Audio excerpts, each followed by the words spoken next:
Welcome back. मैं धनंजय कुमार आपका स्वागत करता हूं आपके अपने YouTube channel edu to India में। कल के बाद टॉपिक को स्टार्ट करते हैं। आज का टॉपिक रहेगा, हम इलेक्ट्रिक फ्लक्स से स्टार्ट करेंगे। Electric flux,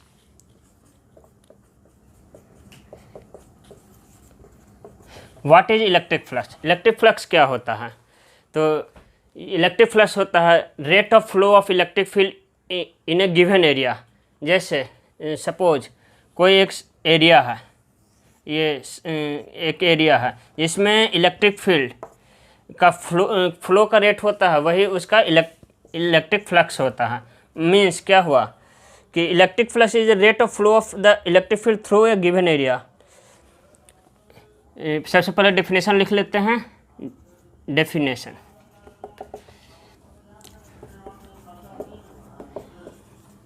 electric flux is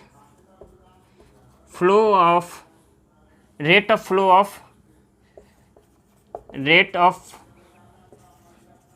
flow of electric field in a given area। इसका मतलब क्या हुआ कि जैसे कोई एरिया है तो इसमें number of electric field line जितना होगा उतना ही इलेक्ट्रिक फ्लक्स ज़्यादा होगा। मीन्स ये electric flux is proportional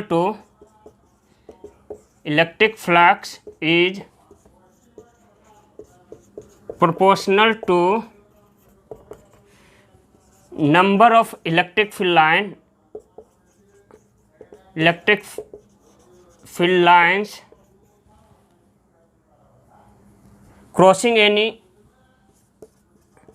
crossing any given area at right angle। अब इसका मतलब समझते हैं क्या राइट एंगल। इसका मतलब समझते हैं कि क्या है। जैसे मान लीजिए कोई एक गिवन एरिया है, इस पे इलेक्ट्रिक फील्ड लाइन इस तरह से जा रहा है।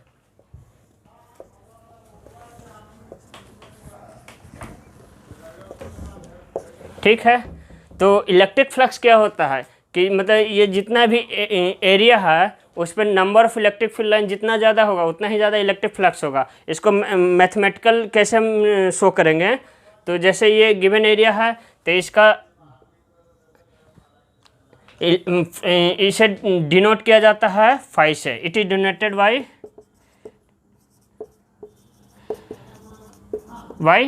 फाई। तो फाई इज इक्वल टू क्या हो जाएगा? E vector dot A vector. यहाँ पे ई इज इलेक्ट्रिक फील्ड और A vector is area vector. इसका मतलब क्या हुआ कि जैसे कोई एक गिवन सरफेस है, इस पे इलेक्ट्रिक फील्ड लाइंस है, मान लीजिए इलेक्ट्रिक फील्ड ई है। यहाँ पे इसका एरिया वेक्टर क्या होता है कि अगर कोई भी सरफेस है उसके नॉर्मल वेक्टर होता है, वही उसका एरिया वेक्टर होता है। जैसे ये कोई प्लेन सरफेस है तो इसका जो नॉर्मल वेक्टर होता है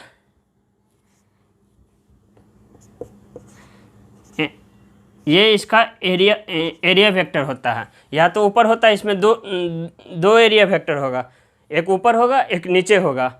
तो वो हम क्वेश्चन के अनुसार देखेंगे कि मतलब किस तरह का हमको लेना है। ठीक है, तो जैसे इसका एरिया वेक्टर हो जाएगा बाहर की तरफ, जैसे एरिया वेक्टर ये हो गया। ठीक है, ये है ई इलेक्ट्रिक फील्ड है। तो इसके बीच का एंगल अगर थीटा है तो फाई होता है E dot A, dot product है। तो डॉट प्रोडक्ट है तो फ्लक्स क्या हो जाएगा? ई ए इंटू कॉस थीटा। अगर डॉट प्रोडक्ट को हटाएंगे तो ये हो जाता है फ्लक्स इजकल टू होता है E A cos theta. E electric field, A area cross sectional area, और cos theta angle, theta is angle between E and A. ये होता है फार्मूला। तो ये इलेक्ट्रिक फ्लक्स क्या होता है? इलेक्ट्रिक फ्लक्स होता है कि rate of flow of electric field in A given area, वही होता है उसका इलेक्ट्रिक फ्लक्स। मतलब ये डिपेंड करता है इलेक्ट्रिक फील्ड लाइन। जैसे कोई सरफेस है, उससे हम number of electric field line जितना ज़्यादा प्रोपोर्शनल होता है number of electric field lines के इन ए सर्टेन गिवन एरिया, और ये राइट एंगल पे क्रॉस होता है, तो वही होता है। जैसे अगर इसका ई ए का क्रॉस करेंगे इधर, ये स्केलर प्रोडक्ट, इसका ई डॉट ए ये होता है फ्लक्स, तो ये प्रोपोर्शनल होता है। ये उतारिए, इसके बाद आगे बढ़ते हैं।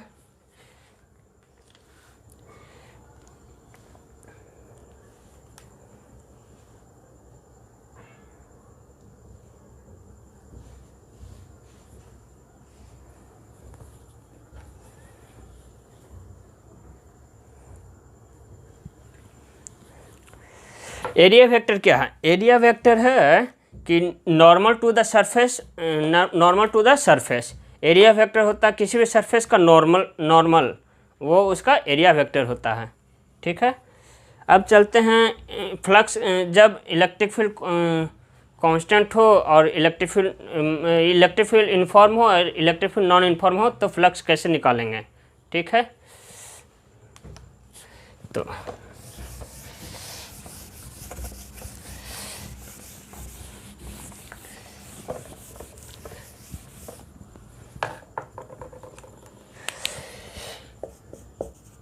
for uniform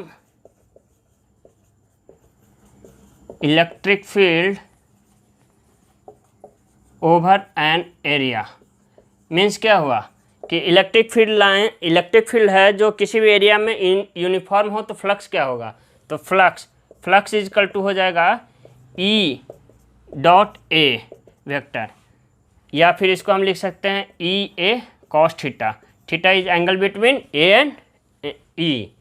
For non-uniform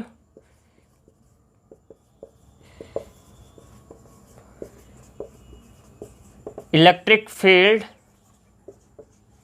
over an area, अगर नॉन इनफॉर्म हुआ तो इसका इलेक्ट्रिक फील्ड फ्लक्स हो जाएगा integration of E vector dot A vector. और ये जो साइन दिखा रहा है for closed surface, integration of close surface का इंटीग्रेशन ये दिखा रहा है। ये साइन होता है क्लोज सरफेस का, और इंटीग्रेशन है तो integration of close surface. Non inform है तो ये इस तरह का होगा। तो या फिर अगर स्मॉल है तो स्मॉल का डी ए हो जाएगा, डी ए। जैसे एक एग्जांपल से कुछ समझते हैं तो ज़्यादा समझ में आएगा कि इलेक्ट्रिक फ्लक्स क्या होता है। तो जैसे क्वेश्चन है, पहला क्वेश्चन, ई वेक्टर इज दिया हुआ है 3i cap minus J cap plus 5k cap न्यू। अच्छा, इस क्वेश्चन से पहले कुछ यूनिट और डायमेंशन इसका देख लेते हैं। ठीक है, तो सबसे पहले यूनिट के लिए फ्लक्स इजकल टू क्या हो जाएगा? फ्लक्स इजकल टू होता है ई vector dot E dot A. ठीक है, या फिर ई ए कॉस थीटा। और ई बराबर क्या होता है? हम पिछले वीडियो में हम बताए थे इलेक्ट्रिक फील्ड होता है force upon charge into area vector. Cos का तो यूनिट वो हो जाएगा, फोर्स का यूनिट क्या हो जाएगा? फोर्स का यूनिट हो जाएगा न्यूटन।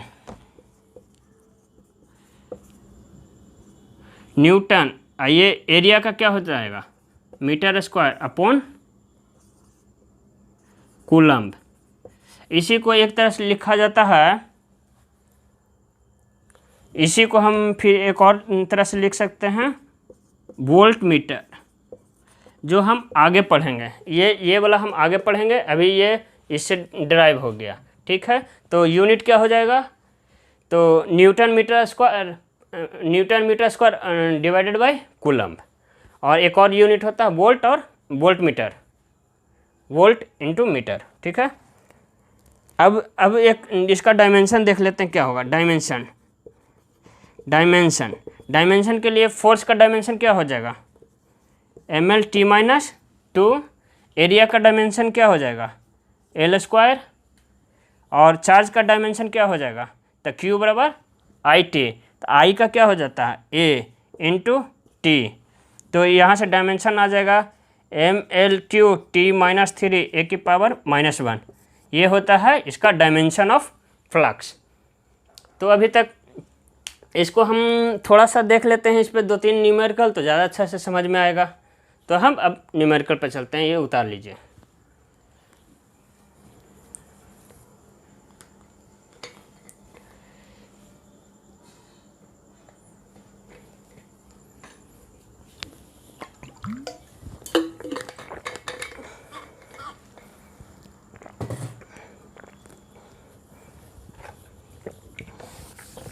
आगे बढ़ते हैं, कुछ न्यूमेरिकल देखते हैं।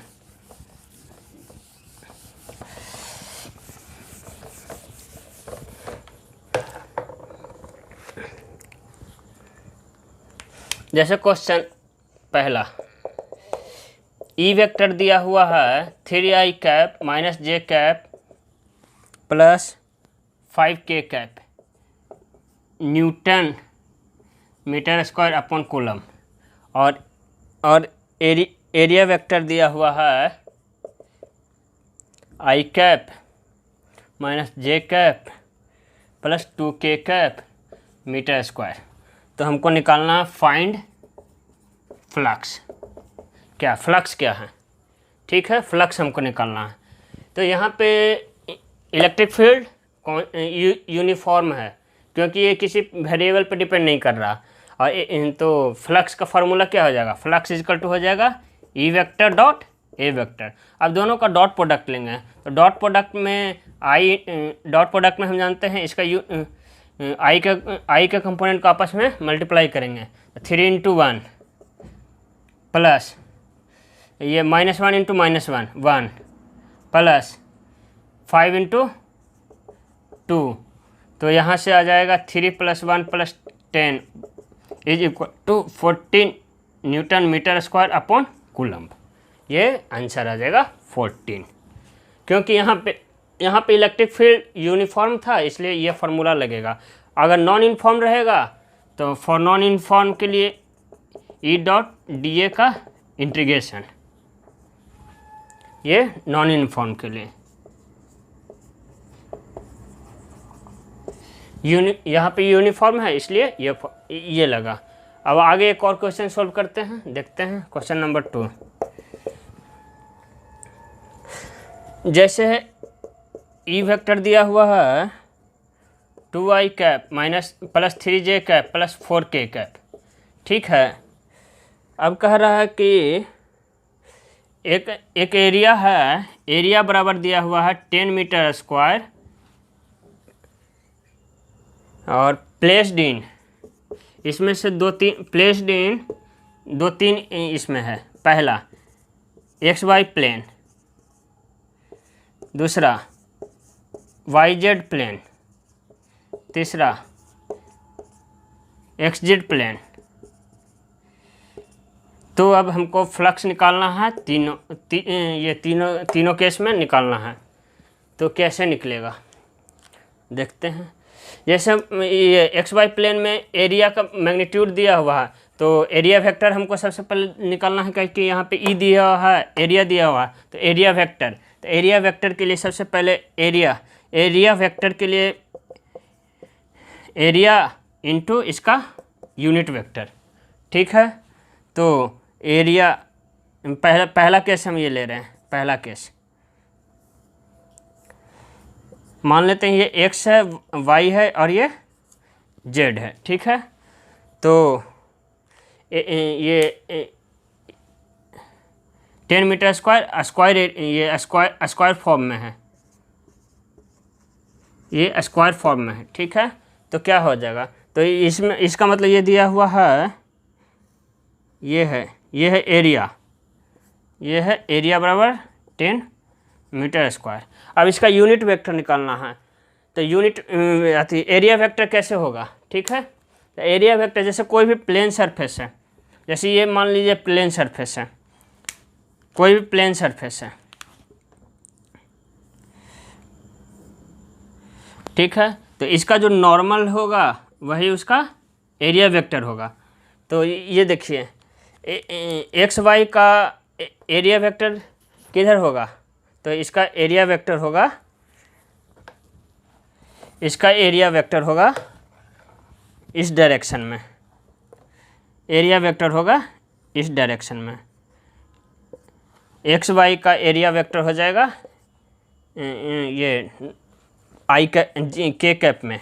तो एरिया वेक्टर कितना आ जाएगा, तो एरिया वेक्टर आ जाएगा 10 मैग्नीट्यूड हो गया, उसका डायरेक्शन हो जाएगा के कैप। अब यहाँ से निकल गया एरिया वेक्टर और इलेक्ट्रिक फील्ड दिया हुआ, तो फ्लक्स का फार्मूला लगा देंगे, क्या हो जाएगा 2i cap plus 3j cap plus 4k cap dot product 10k cap, ठीक है। तो इसके कारण जीरो, इसके कारण जीरो, तो यहाँ से आ जाएगा 14 newton metre square upon coulomb, ठीक है। ये इसका आंसर आ जाएगा। एक्स बाई, तो हमेशा याद रखना एक्स बाई प्लेन रहा तो area vector positive Z axis में होगा, बाई जेड हो गया, सिमिलरली बाई जेड हो जाएगा, तो इसमें कौन नहीं है, एक्स नहीं है, तो इसका एरिया वेक्टर क्या हो जाएगा, एक्स के डायरेक्शन में। ये एक्स जेड है तो इसका एरिया वेक्टर किस डायरेक्शन में हो जाएगा, तो वाई के डायरेक्शन में। जैसे मान लो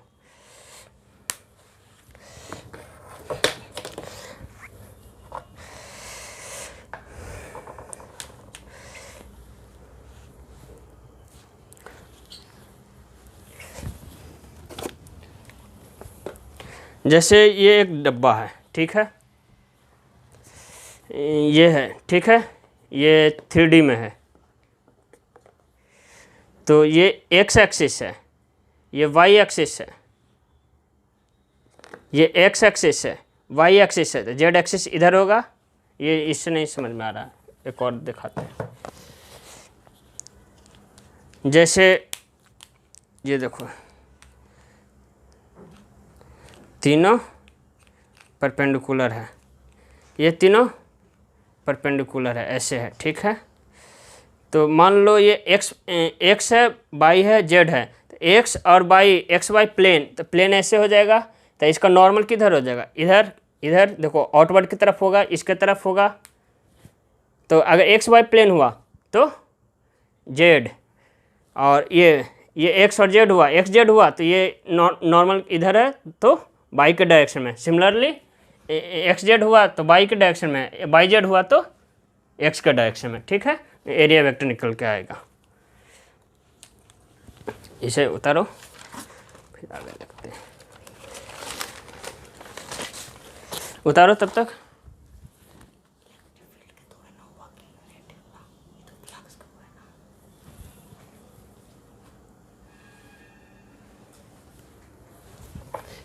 सॉरी, यहाँ पे एक करेक्शन कर लीजिएगा, यूनिट हम लगता है गड़बड़ लिख दिए हैं। हाँ, यूनिट इसका होता है, सॉरी,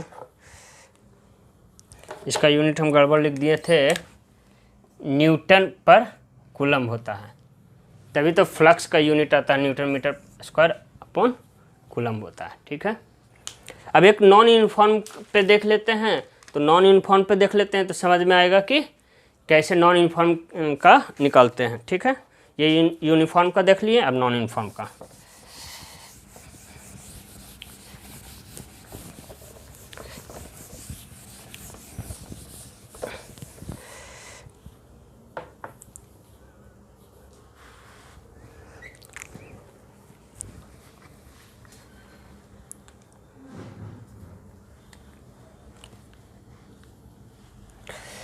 जैसे कोई एक डायग्राम दिया हुआ है ये, ठीक है, ये है एक्स एक्सिस, वाई एक्सिस और ये है जेड एक्सिस। इस पे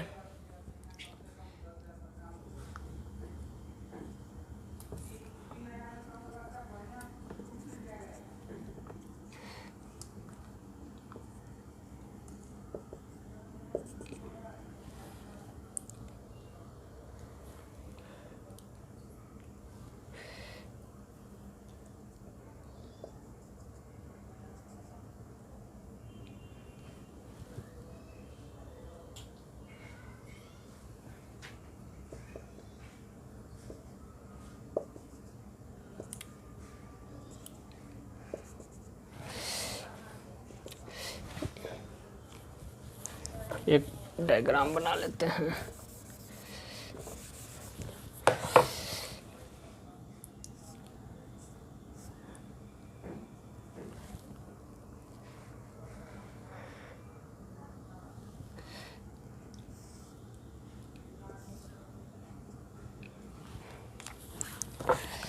डायग्राम अच्छा से नहीं बन रहा।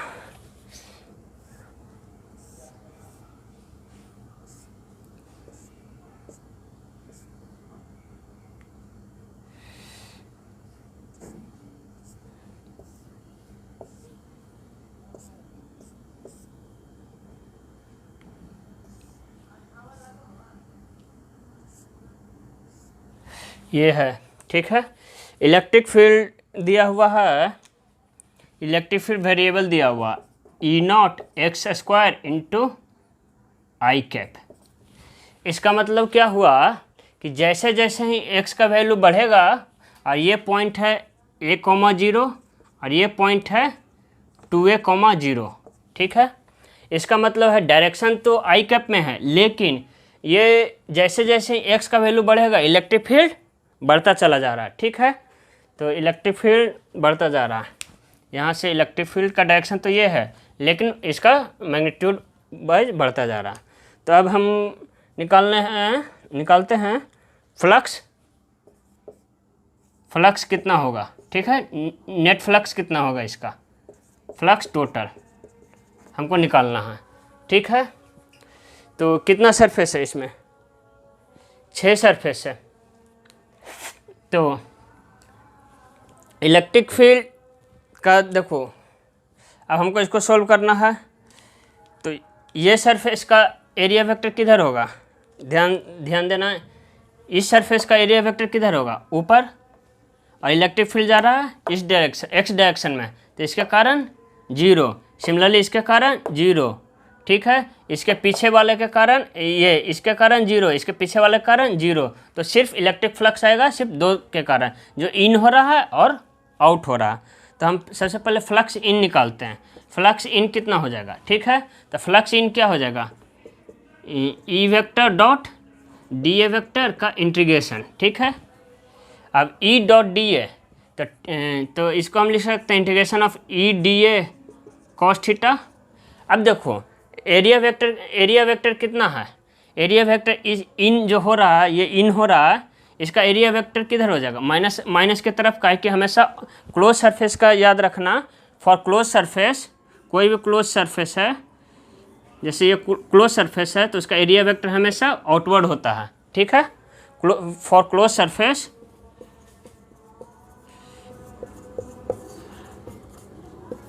एरिया वेक्टर आउटवर्ड होता है, ठीक है।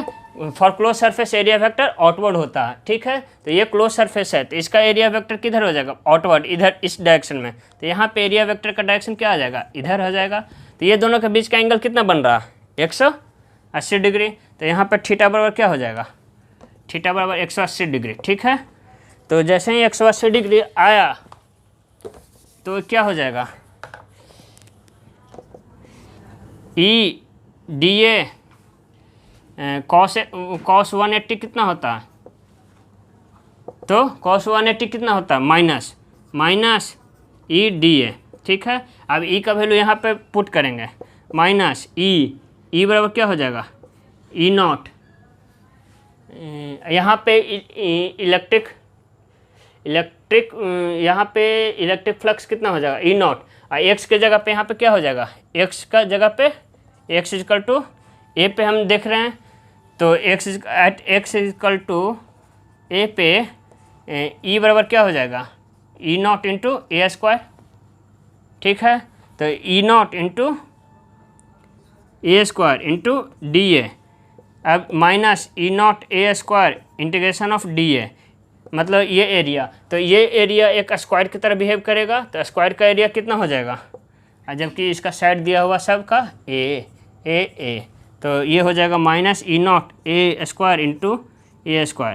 तो यहाँ से आ जाएगा माइनस ई नॉट ए की पावर 4 आ जाएगा, ये आ जाएगा newton metre square upon coulomb, ठीक है। ये फ्लक्स आ जाएगा ई नॉट, यहाँ से क्यू इन आया, अब क्यू आउट कितना होगा, अब हमको क्यू आउट निकालना है, तो क्यू आउट कितना हो जाएगा, तब यहाँ पे हम integration of E dot D है। अब एरिया वेक्टर किधर हो जाएगा, बाहर की तरफ होता है, आउटवर्ड हमेशा क्लोज सरफेस के लिए आउटवर्ड होता है, तो ये एरिया वेक्टर हो जाएगा, ये इलेक्ट्रिक फील्ड हो जाएगा, दोनों का सेम डायरेक्शन हो जाएगा, तो डॉट प्रोडक्ट 1 हो जाएगा, क्योंकि एंगल बिटवीन 0 हो जाएगा, तो cos 0 0। तो यहाँ से आ जाएगा ई डी ए, ठीक है। ई का वैल्यू हम कहाँ पे निकाल रहे हैं, eight x equal to 2a पे, तो ई इक्वल टू क्या हो जाएगा, ई नॉट 2a का स्क्वायर, तो क्या हो जाएगा 4 ई नॉट ए स्क्वायर, ठीक है। तो ये वैल्यू हम पुट कर देंगे यहाँ पे, तो ई बाहर आ गया, तो ई आ जाएगा कितना, ई डी ए, तो ई कितना हो जाएगा 4 E not A square into area कितना हो जाएगा, टोटल एरिया, जब सब एरिया काउंट करेंगे तो इंटीग्रेशन पे ये क्या हो जाएगा, ये हो जाएगा, तो ये हो जाएगा 4 E not A square into area कितना हो जाएगा ए स्क्वायर, तो यहाँ से आ जाएगा 4 ई नॉट ए की पावर 4। तब हमको क्यू टोटल निकालना है, क्यू टोटल क्या हो जाएगा, दोनों को ऐड कर देंगे, तो दोनों को ऐड करेंगे तो कितना आ जाएगा, माइनस ई नॉट ए की power 4 plus 4 E not A की पावर 4, तो यहाँ से वैल्यू आ जाएगा 3 ई नॉट ए की power 4 newton metre square upon coulomb, ठीक है। इसमें हम ये, चूँकि ये इलेक्ट्रिक फील्ड वेरिएबल था, इसलिए हम इंटीग्रेशन मेथड किए, ठीक है। तो एरिया वेक्टर क्लोज सरफेस का एरिया वेक्टर आउटवर्ड होता है, ठीक है, याद रखना है। तो यहाँ से सबसे पहले क्या किए, ई है, दोनों के बीच का एंगल, ई और बीच का एंगल यहाँ पे क्या है 180 डिग्री है, तो माइनस ई है, तो ई को यहाँ से हम ये लिख सकते हैं minus E integration of D ए, तो इसको हम सारा का इंटीग्रेशन करेंगे, छोटा छोटा टोटल इंटीग्रेशन ई ए हो जाएगा, ई ए, ठीक है। तो यहाँ से जैसे ये देखो इंटीग्रेशन ये एरिया, ये क्या बन जाएगा एरिया क्या हो जाएगा, area of square A square होता है, तो ये हो जाएगा, यहाँ से ये वैल्यू आ गया। सिमिलरली ई आउट निकाल लिए, ई आउट निकालने के बाद टोटल कर दिए, दोनों को ऐड कर दिए। इलेक्ट्रिक फील्ड निकालने के लिए क्या किए, एट एक्स इक्वल टू ए पे हमको इलेक्ट्रिक फील्ड निकालना है, ठीक है, ये सरफेस पे, तो एक्स के वैल्यू यहाँ पे ए रख दिए, तो यहाँ से इलेक्ट्रिक फील्ड आया, यहाँ पे निकालने के लिए एक्स के वैल्यू 2a रख दिए तो आ गया, दोनों को फिर ऐड कर दिए, उतारिए।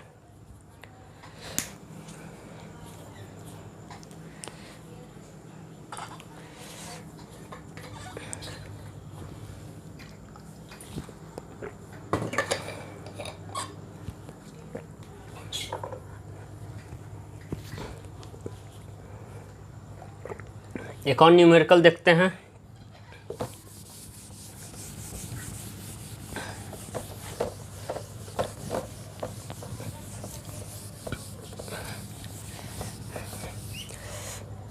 न्यूमेरिकल है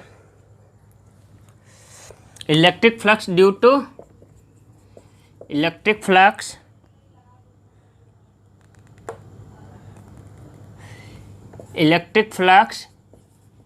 due to point charge. Point charge के कारण इलेक्ट्रिक फ्लक्स कितना होगा, electric flux due to point charge, ठीक है। तो जैसे ये कोई पॉइंट चार्ज है प्लस क्यू, ठीक है, तो प्लस क्यू है, तो इसका इलेक्ट्रिक फील्ड लाइन किधर होता है, आउटवर्ड, ये हम जानते हैं, ठीक है। तो जैसे ये आउटवर्ड हुआ, तो ये अपने तरफ, जैसे कोई ये पॉइंट है, जैसे सन है, सन के तरफ से गोला है, तो सारा तरफ से ये निकल रहा है, तो क्या ये एक सरफेस बनाएगा, यहाँ पे जैसे मान लेते हैं यहाँ पे एक सरफेस बनाएगा, तो ये किस तरह का सरफेस होगा, स्फेयर टाइप का होगा, ठीक है। तो स्फेयर टाइप का होगा, तो जैसे ये देखो,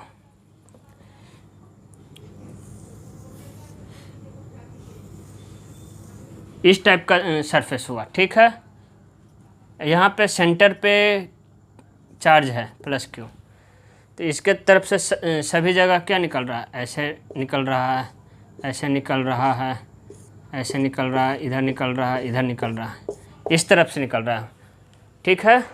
तो क्या किए हैं, हम जानते हैं फ्लक्स निकालना है हमको, तो फ्लक्स का फॉर्मूला क्या होता है, integration of E dot D A. Electric field इसके कारण हम पॉइंट चार्ज के कारण हम जानते हैं, ठीक है। तो पॉइंट चार्ज के कारण इलेक्ट्रिक फील्ड जानते हैं, तो हमको अब एरिया वेक्टर निकालना है, एरिया निकालना है। तो एरिया निकालने के लिए क्या किए हैं, यहाँ पे एक छोटा सा टुकड़ा लिए, ये टुकड़ा ले लिए, तो ये इसका एरिया हो जाएगा डी ए, और इसका डायरेक्शन किधर हो जाएगा, नॉर्मल होगा, आउटवर्ड होगा। और ये इलेक्ट्रिक फील्ड लाइन का भी क्या है, ये एरिया वेक्टर है, ठीक है। ये दोनों का डायरेक्शन सेम हो जाएगा, तो यहाँ पे एंगल कितना बनेगा, थीटा इक्वल टू 0, ठीक है। तो अब क्या किए हैं, तो यहाँ पे फाई इक्वल टू क्या हो जाएगा, ई डी ए इंटीग्रेशन में, क्योंकि डॉट प्रोडक्ट 1 हो जाएगा, काहे कि theta equal to 0, area vector और ई वेक्टर का angle same, angle between area vector and E vector is 0, ठीक है। अब ई, तो electric field due to point charge हम जानते हैं कितना होता है, के क्यू अपॉन आर स्क्वायर। जैसे ये कोई आर है, ये बीच का डिस्टेंस आर है, ठीक है, upon area area D A. अब ये कांस्टेंट को बाहर निकाल दिए, तो क्या हो जाएगा, K Q upon R square integration of D A, ठीक है। तो जैसे ही इंटीग्रेशन करेंगे सारा एरिया को, तो ये स्फीयर है, स्फीयर का एरिया कितना होता है, तो ये हो जाएगा value K Q upon R square into 4 pi R square होता है area of surface area of sphere. सारा सरफेस एरिया निकालेंगे सब के थ्रू, तो छोटा छोटा एरिया, टोटल एरिया क्या हो जाएगा, ये हो जाएगा। तो जैसे ही ये हुआ, तो के का वैल्यू क्या होता है, 1/4 pi epsilon nought Q upon R square into 4 pi R square. क्या क्या करता है, तो यहाँ से 4 पाई से 4 पाई गया, आर स्क्वायर से आर स्क्वायर गया, तो यहाँ से क्या बचा, क्यू अपॉन एप्सिलॉन नॉट, ये फ्लक्स। तो यहाँ पे flux due to point charge क्या आ जाएगा, क्यू अपॉन एप्सिलॉन नॉट।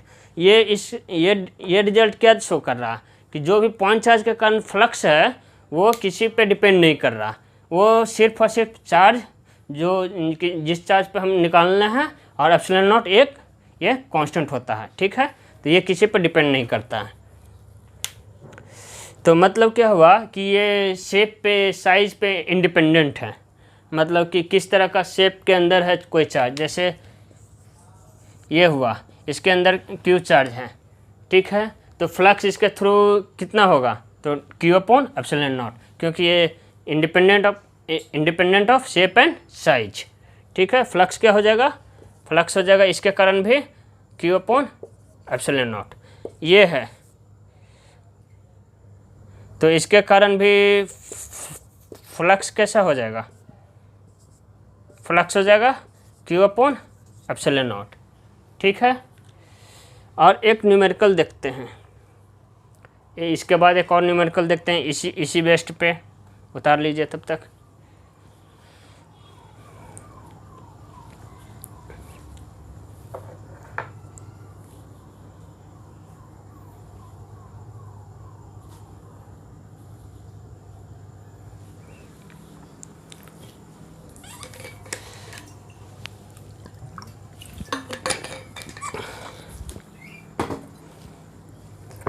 अगला न्यूमेरिकल,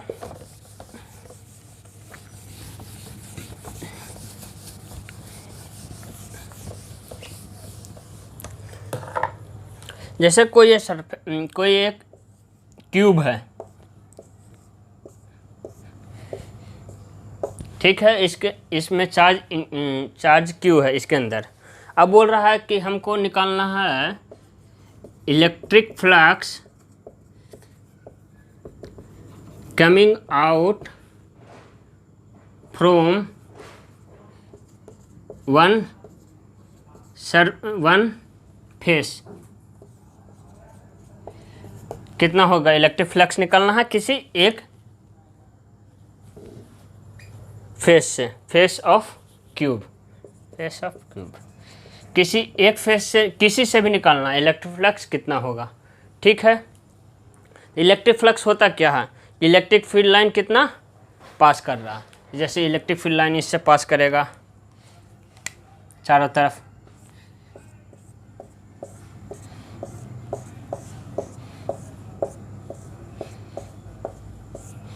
ठीक है।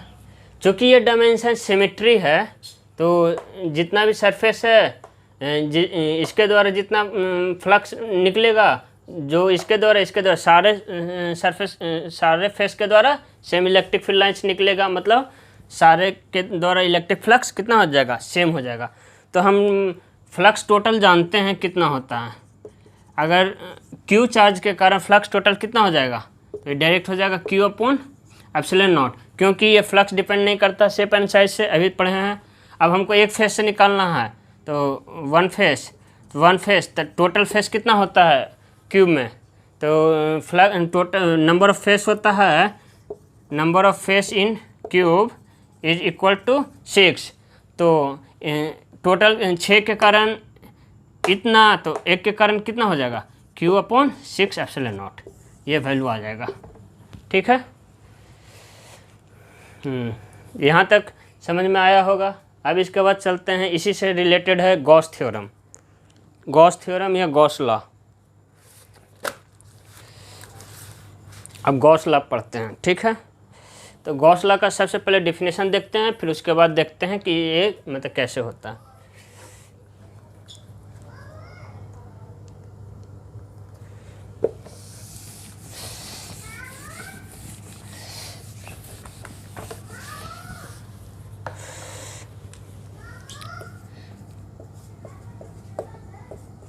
गॉस लॉ, गॉस लॉ क्या कहता है, it states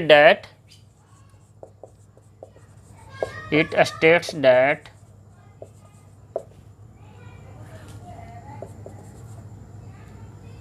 total flux passing through a closed surface, passing through a closed surface is equal to the product of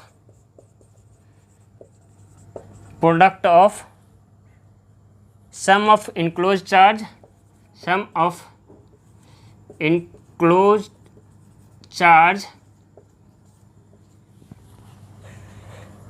by the surface and constant 1 upon epsilon naught। इसका मतलब क्या हुआ ये हम समझते हैं। It states that the total flux passing through a closed surface is the equal to the product of sum of enclosed charge by a surface and its constant। तो total flux क्या होता है, गॉस लॉ कहता है कि जैसे ये कोई सरफेस है, कोई ये सरफेस है, मान लीजिए किसी तरह का सरफेस है, ठीक है। इसके अंदर एक क्यू चार्ज इंक्लोज्ड है, क्यू इंक्लोज्ड। तो गॉस लॉ कहता है फ्लक्स इज इक्वल टू होगा Q enclosed divided by epsilon not. ये होता है, ये कहलाता है गॉस लॉ यही कहता है, इसे यह गॉस थ्योरम बोलते हैं। फ्लक्स इज इक्वल टू होता है Q enclose upon epsilon not. यहाँ पे दिया हुआ है क्लोज सरफेस, ठीक है, और यहाँ पे दिया हुआ Q enclose sum of Q enclose. मान लीजिए यहाँ पे कोई है 2q charge plus 2q minus q plus 3q, तो यहाँ पे q इंक्लोज कितना हो जाएगा, तो यहाँ पे सब कुछ सम करेंगे तो 2q 5q minus q 4q, तो यहाँ पे q इंक्लोज क्या हो जाएगा 4q। तो यहाँ पे फ्लक्स क्या होता है, q enclose upon epsilon not. और एक फ्लक्स का फॉर्मूला पीछे पढ़े थे क्या, E डॉट dA, ये पढ़े थे। अब ये दोनों बराबर होगा, तो flux is equal to E vector dot dA vector का इंटीग्रेशन बराबर क्या हो जाएगा, Q enclose upon epsilon nought. अब हम यही फार्मूला यूज करेंगे, जितना भी गॉस थ्योरम यूज करेंगे उसमें ये फार्मूला यूज करेंगे, ठीक है। यहाँ उतारिए, उम्मीद करते हैं समझ में आया होगा।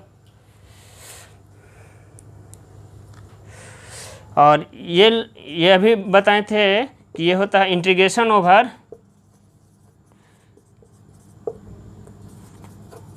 Closed surface. ये साइन डिनोट करता है कि कोई भी क्लोज सरफेस है उसका होल इंटीग्रेशन। ठीक है,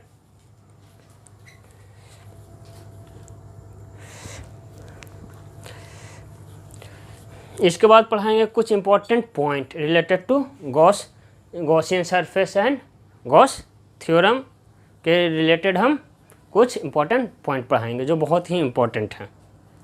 तब तक उतारिए।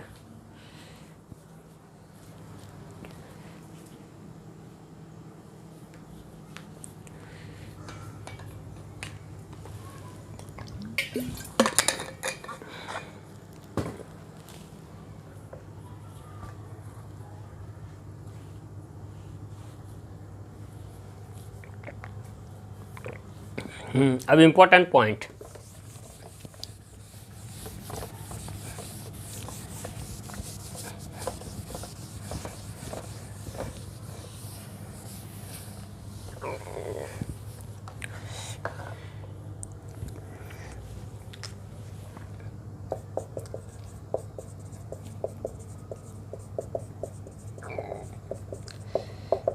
पहला पॉइंट कि जो फ्लक्स होता है किसी भी क्लोज सरफेस का independent of shape and size होगा। तो सबसे पहला पॉइंट होगा कि flux through Gaussian surface, flux through Gaussian surface is independent of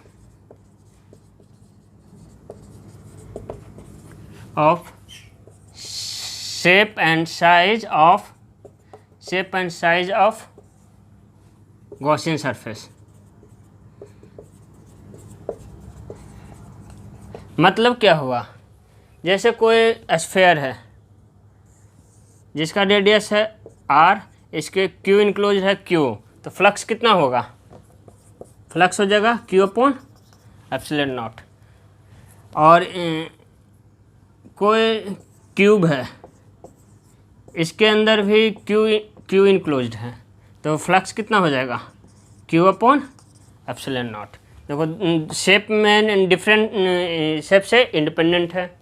मान लीजिए कोई स्फेयर है जिसका रेडियस है 2r, क्यू इनक्लोज्ड है q, तो भी फ्लक्स कितना हो जाएगा q/ε0। साइज से पे भी डिपेंड नहीं कर रहा। ठीक है, पहला पॉइंट। दूसरा पॉइंट यहीं पे देख लेते हैं। दूसरा पॉइंट कि पोजीशन कैसा भी हो चार्ज का, पोजीशन पे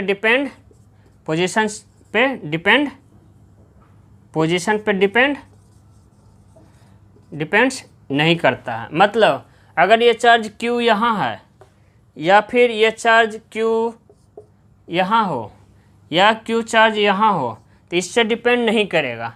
ये फ्लक्स हमेशा इक्वल होगा, flux equal to q/ε0। Means क्या हुआ कि चार्ज का पोजीशन गॉसियन सरफेस के अंदर कहीं भी हो उस पर वो डिपेंड नहीं करता। मतलब ये पोजीशन पर डिपेंड नहीं करता कि वो गॉसियन सरफेस के अंदर कहाँ पे है, तो वो उससे भी पोजीशन से भी इंडिपेंडेंट होता है।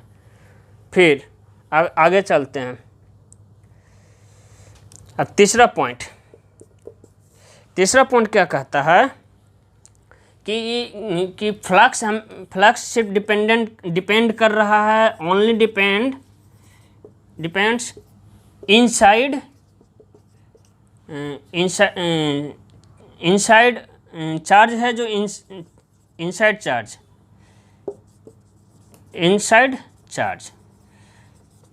चार्ज मतलब चार्ज है जो गॉसियन सरफेस के अंदर हो, सिर्फ उस पर डिपेंड कर रहा है। इसका क्या मतलब है ज़रा देखते हैं। इसका मतलब है जैसे ये देखिए कोई सरफेस है,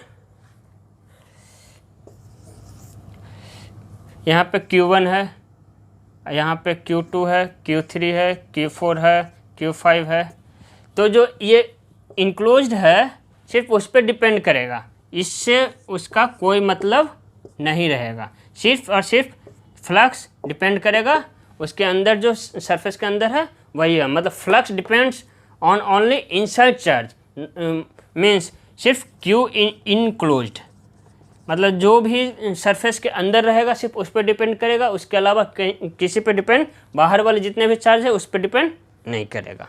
ठीक है, अगला point,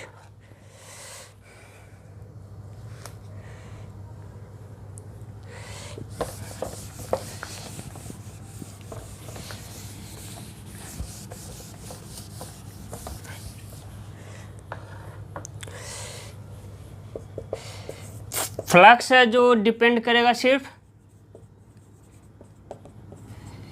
Q enclosed, but electric field है, electric field depends all charge, मतलब जितना भी चार्ज है उस सब पे डिपेंड करेगा। इसका क्या मतलब है, देखिए जैसे ये कोई है गॉसियन सरफेस, इस पे है Q1, Q2, Q3, Q4, Q5, ये सब ये है, ठीक है। तो फ्लक्स होगा सिर्फ इस पे डिपेंड करेगा, लेकिन इलेक्ट्रिक फील्ड ये सबके द्वारा, मतलब जितना भी इलेक्ट्रिक फील्ड जनरेट होगा, मतलब इसमें सारा का सारा चार्ज आ जाएगा। इलेक्ट्रिक फील्ड डिपेंड करेगा सभी चार्ज पे, लेकिन सिर्फ फ्लक्स है जो क्यू इनक्लोज पे डिपेंड करेगा। ये इसका एक पॉइंट है जो आगे बहुत काम आएगा। अब अगला पॉइंट, ये सूटेबल है किसके लिए, सूटेबल है उसके लिए सिमेट्री हो या इन्फिनाइट चार्ज हो, सिमेट्री एंड इन्फिनाइट चार्ज इसके लिए ज़्यादा सूटेबल होता है। इसका क्या मतलब है, जैसे गॉसियन सरफेस हम करेंगे, जैसे कोई एक ये सिलेंडर है, मतलब ये कोई रड, ये इन्फिनाइट वायर है, ठीक है, ठीक है, ये इन्फिनाइट वायर है। तो गॉसियन सरफेस इसमें हम किस तरह से लेंगे, तो ये मतलब इन्फिनाइट चार्ज है, तो गॉसियन सरफेस हम इस तरह से लेंगे ताकि ये पूरा का पूरा पोर्शन आ जाए, ठीक है। तो ये सूटेबल होता है सिमेट्री के लिए या फिर इन्फिनाइट चार्ज के लिए। जैसे सिमेट्री मतलब जैसे कोई स्फीयर है तो ये सिमेट्री होता है, तो ये सब ऐसे सरफेस के लिए मतलब ये थ्योरम सूटेबल होता है, ठीक है। अब आगे चलते हैं।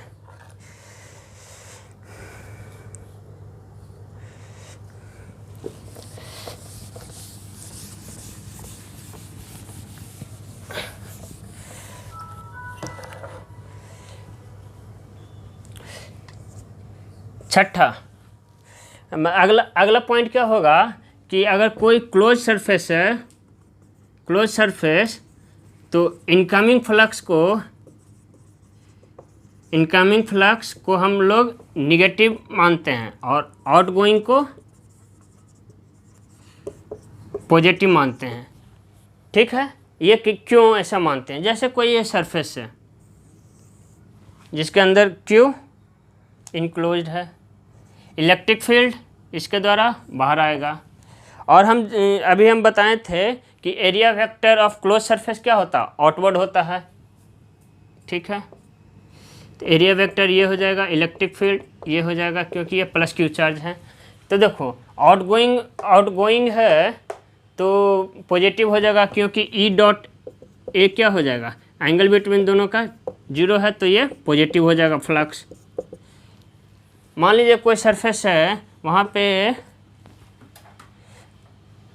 ये इनकमिंग ये इलेक्ट्रिक फील्ड मतलब अंदर की तरफ जा रहा है, इसका एरिया वेक्टर क्या हो जाएगा, बाहर की तरफ, दोनों के बीच का एंगल क्या हो जाएगा, थीटा इजकल टू 180 डिग्री, इसलिए फ्लक्स क्या हो जाएगा, निगेटिव आ जाएगा। तो यही कह रहा है कि क्लोज सरफेस के लिए इनकमिंग फ्लक्स को पॉजिटिव और आउटगोइंग फ्लक्स को इनकमिंग फ्लक्स को निगेटिव और आउटगोइंग फ्लक्स को पॉजिटिव, ठीक है। अगला पॉइंट,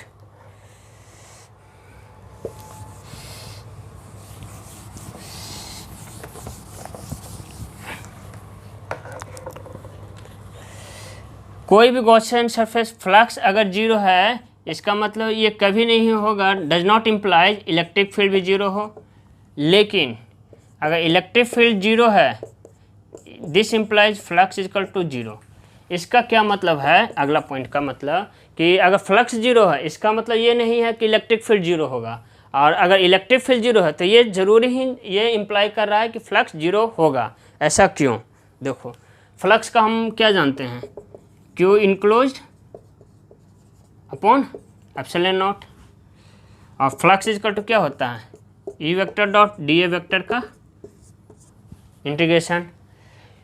जैसे मान लीजिए कोई गॉसियन सरफेस है, जैसे यहाँ पे प्लस क्यू चार्ज है, माइनस 3 क्यू चार्ज है, प्लस क्यू चार्ज है, तो यहाँ पे क्यू इनक्लोज कितना हो जाएगा, सबका सम करेंगे तो कितना आ जाएगा, जीरो। तो फ्लक्स कितना आ जाएगा, जीरो। लेकिन electric field line, sorry,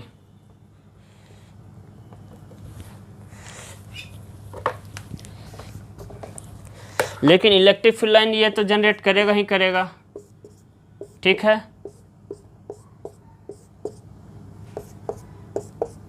electric field है लेकिन फ्लक्स जीरो है, तो यही कह रहा है कि अगर फ्लक्स जीरो है तो electric field doesn't imply electric field zero होगा, क्योंकि यहाँ पे देख रहे हैं कि यहाँ पे फ्लक्स जीरो है लेकिन इलेक्ट्रिक फील्ड जीरो नहीं है। लेकिन अगर इलेक्ट्रिक फील्ड जीरो है तो फ्लक्स जीरो होगा, क्यों?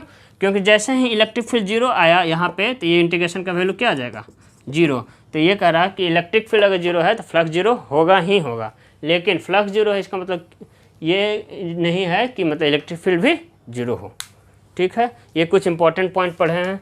अब इससे हम एक दो न्यूमेरिकल सॉल्व कर लेते हैं, उससे ज़्यादा समझ में आएगा, ठीक है।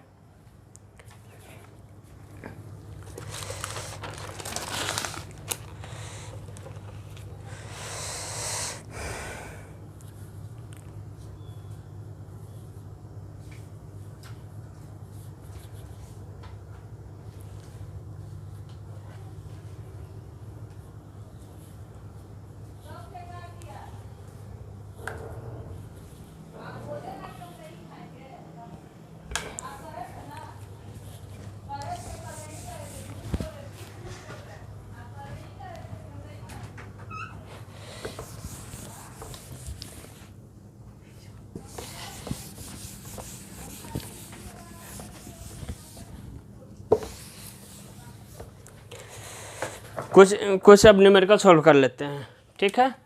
पहला क्वेश्चन, जैसे कोई एक इलेक्ट्रिक फील्ड में, ये इलेक्ट्रिक फील्ड है, इसमें कोई एक सिलेंडर रखा हुआ है। अब हमको बताना है कि फ्लक्स कितना होगा, फ्लक्स थ्रू सिलेंडर, फ्लक्स कितना होगा सिलेंडर के थ्रू, ठीक है। तो इसमें कितना सरफेस है, एक सरफेस, दो सरफेस और तीन सरफेस, ठीक है। तो तो हम फ्लक्स टोटल निकालेंगे क्या, फ्लक्स पहला सरफेस के द्वारा, दूसरा सरफेस के द्वारा और तीसरा सरफेस के द्वारा, ठीक है। तो पहला सरफेस है, तो अभी हम पढ़े थे फ्लक्स अगर इलेक्ट्रिक फील्ड मतलब इनकमिंग फ्लक्स के द्वारा मतलब इनकमिंग फ्लक्स क्या होगा, निगेटिव होगा। तो फ्लक्स पहला क्या हो जाएगा, पहले यहाँ ई डॉट ए, क्योंकि ये कांस्टेंट है मतलब यूनिफॉर्म है, तो ई इंटू ए, एरिया वेक्टर क्या हो जाएगा इसका कारण, इधर एरिया वेक्टर हो जाएगा, तो क्या हो जाएगा माइनस ई ए, ठीक है। तो इसके कारण माइनस ई एरिया क्या हो जाएगा पाई आर स्क्वायर। दूसरे के द्वारा हम देख लेते हैं कितना होगा फ्लक्स, जैसे ये सरफेस है तो इस सरफेस का एरिया वेक्टर किधर हो जाएगा अपवर्ड, और इलेक्ट्रिक फील्ड क्या है, ये इलेक्ट्रिक फील्ड है, दोनों के बीच का एंगल कितना आ रहा है 90 डिग्री। जैसे ही थीटा इक्वल टू 90 डिग्री हुआ तो cos 90 क्या हो जाएगा जीरो, तो इसके द्वारा फ्लक्स कितना हो जाएगा जीरो। अब तीसरे के द्वारा देखते हैं, तो इसके द्वारा E इंटू ए, ठीक है, क्यों, क्योंकि थीटा इसके बीच का एंगल एरिया वेक्टर जीरो, तो cos थीटा क्या हो जाएगा 1, तो यहाँ से E into pi R square. जब तीनों को सम करेंगे तो क्या आ जाएगा, फ्लक्स 0। ठीक है, ऐसा क्यों हुआ कि जितना भी इनकमिंग हुआ उतना ही इलेक्ट्रिक फील्ड लाइन, इसलिए इसके कारण हो गया इलेक्ट्रिक फ्लक्स 0। ठीक है, इसके बाद अगला न्यूमेरिकल देखते हैं। सिमिलरली दूसरा न्यूमेरिकल है,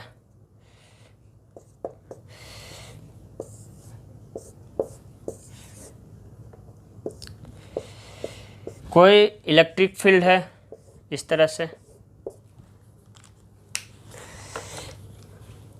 ठीक है, इलेक्ट्रिक फील्ड है। तो यहाँ इसमें 6 सरफेस है, तो इसका एरिया वेक्टर किधर हो जाएगा, ऊपर। सिमिलरली इसके नीचे का एरिया वेक्टर किधर हो जाएगा, इसके इस वाले सरफेस का एरिया वेक्टर क्या हो जाएगा, इधर। और इसके अंदर वाले का एरिया वेक्टर हो जाएगा अंदर की तरफ। तो ये 4 गो सरफेस है जिसके कारण फ्लक्स 0 हो जाएगा। क्यों? क्योंकि थीटा कितना है, 90 हो जाता है, क्योंकि इसके कारण ये एरिया वेक्टर इधर है, इलेक्ट्रिक फील्ड इधर है, दोनों बीच का एंगल 90। तो 4 गो सरफेस है, तो जो ये इनकमिंग हो रहा है और आउटगोइंग होगा, इसके कारण ही सिर्फ इलेक्ट्रिक फ्लक्स होगा। तो इनकमिंग के द्वारा हम देखते हैं कितना हो जाएगा, फ्लक्स इनकमिंग कितना हो जाएगा, ई इंटू ए माइनस का है कि इसका एरिया वेक्टर बाहर है और जा रहा है, इलेक्ट्रिक फील्ड अंदर की तरफ जा रहा है। अब फ्लक्स आउटगोइंग कितना है, ई है, क्योंकि इसका एरिया वेक्टर भी बाहर है, इलेक्ट्रिक फील्ड भी बाहर है। अब दोनों को सम करेंगे तो क्यू टोटल कितना हो जाएगा, 0। क्यों ऐसा हुआ, क्योंकि जो जितना इनकमिंग है उतना ही आउटगोइंग होगा, मतलब इलेक्ट्रिक फील्ड लाइन्स। ठीक है,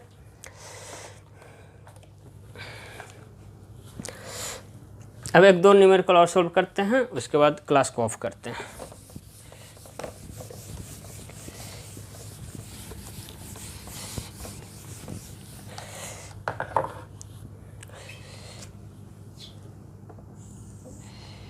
एक हेमिस्फेयर है, हेमिस्फेयर में यहाँ पे कोई चार्ज Q है,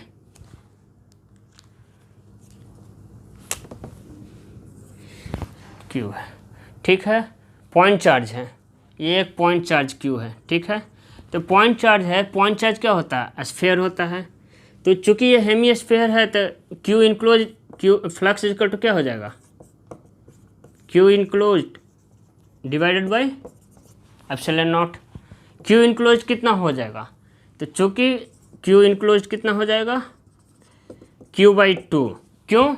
क्योंकि जैसे ही ये हेमिस्फेयर है, इसके यहाँ पॉइंट पे है, तो जो ये लाइन है, ये इसको आधा चार्ज ही इसके अंदर है, इसके अंदर आधा ही जा रहा है Q इनक्लोज्ड, आधा बाहर है, तो बाहर वाले से हमको कोई मतलब नहीं है। तो Q इनक्लोज्ड आधा हो जाएगा। जैसे कोई स्फेयर है, अगर ये बीच में है तो ये आधा में डिवाइड हो जाएगा, तो Q इनक्लोज क्या हो जाएगा, Q/2। तो फ्लक्स कितना हो जाएगा, Q/2 एप्सिलॉन नॉट। ठीक है, अब आगे सिमिलरली एक ऐसा है, सिलिंड्रिकल है, तो यहाँ पे Q चार्ज है, तो फ्लक्स कितना हो जाएगा, Q इनक्लोज्ड। Q इनक्लोज्ड कितना है,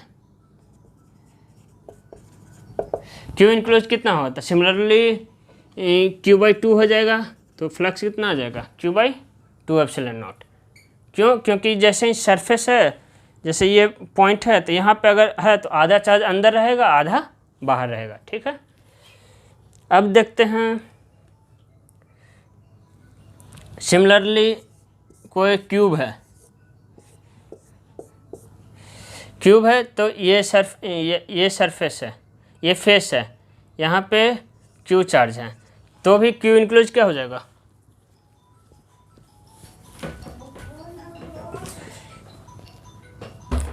Q इनक्लोज कितना हो जाएगा, Q/2।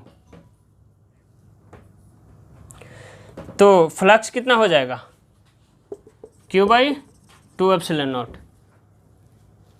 ठीक है, तो आज हम सिर्फ यहीं तक रखते हैं फ्लक्स,